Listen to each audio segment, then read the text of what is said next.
Before it became a global obsession, before it was paired with burgers or dipped in ketchup, the French fry lived a quiet, uncertain life in the shadows of history. Its origin is wrapped in rivers, wars, hungry winters, and arguments between nations. This is not a story of fast food. This is a story of survival, invention, and the slow transformation of a humble tuber into a legend. For most of European history, the potato did not exist on the continent. Medieval Europeans survived on grains, turnips, cabbages, and bread made from rye or barley. Famine was common, and winter was cruel. Food was not about pleasure, it was about endurance. The idea that a simple fried strip of potato would one day dominate the world would have sounded like madness. Cooking fats were precious. Oil was rare, butter was seasonal, and animal fat was saved for special meals. Frying food was not an everyday technique. It was expensive, risky, and often reserved for celebrations. In this world, the conditions for inventing French fries did not yet exist. Everything changed in the late 16th century when Spanish explorers returned from South America carrying an unfamiliar crop. The potato, cultivated for thousands of years by the Inca civilization, arrived in Europe not as a miracle food, but as a curiosity. Many Europeans believed it was poisonous. Others thought it caused disease. It was fed to animals or grown as a botanical novelty. The potato did not resemble wheat or barley. It grew underground, hidden from the sun, and that alone made people suspicious. In an age where superstition shaped daily life, underground crops were often linked to danger or evil. Acceptance would take generations. Along the rivers of what is now Belgium and northern France, life followed the rhythm of water. The Meuse River provided fish, transport, and trade. During warm months, villagers fried small fish in animal fat. It was one of the few moments of indulgence available to the poor. But winters were brutal. Rivers froze. Fish disappeared.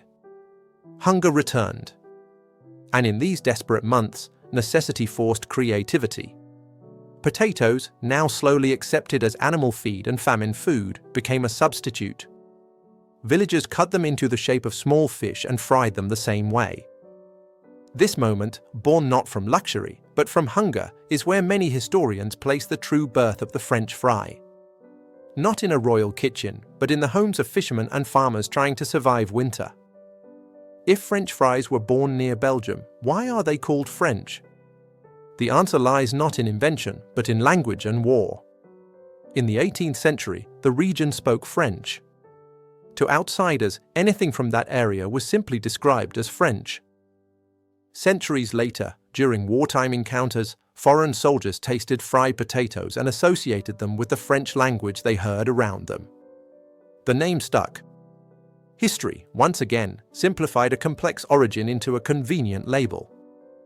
By the late 18th century, fried potatoes began appearing in urban streets. Vendors sold them wrapped in paper, hot and cheap. They were filling, portable, and comforting. Long before restaurants embraced them, the poor had already claimed them as their own. These early fries were not standardized. Thickness varied. Oils differed. Some were soft, others crisp. There was no recipe, only tradition, passed hand to hand, fire to fire.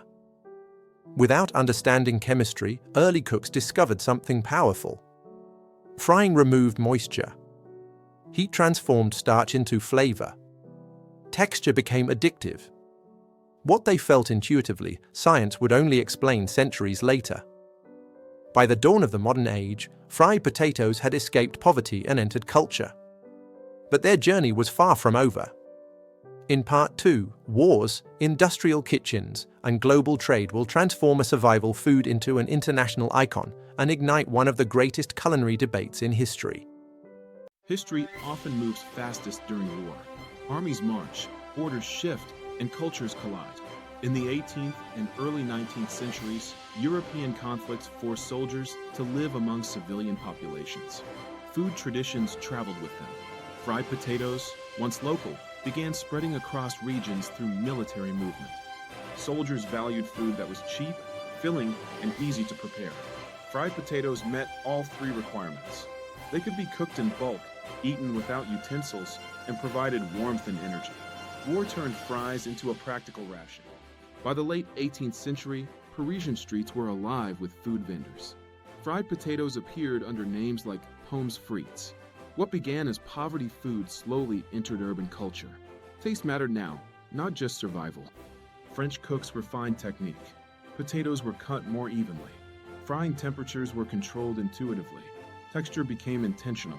Crisp outside, soft inside. The fry was evolving from accident to craft. While France refined the fry, Belgium claimed its soul. In Belgian towns, frying potatoes was not a trend, it was tradition. Generations guarded methods, fats, and timing. Fries were not a side dish, they were the meal.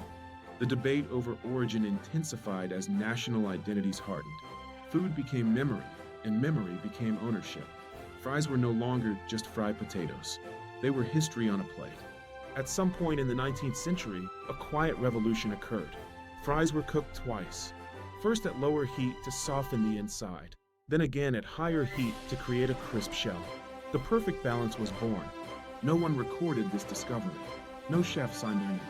It emerged from repetition, failure, and intuition. This was knowledge forged by hands, not books. The 19th century changed everything.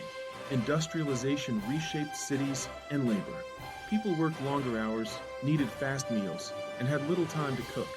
Fries fit perfectly into this new rhythm. Larger pots, stronger fuels, and standardized cuts allowed fries to be produced consistently. What was once handmade became repeatable.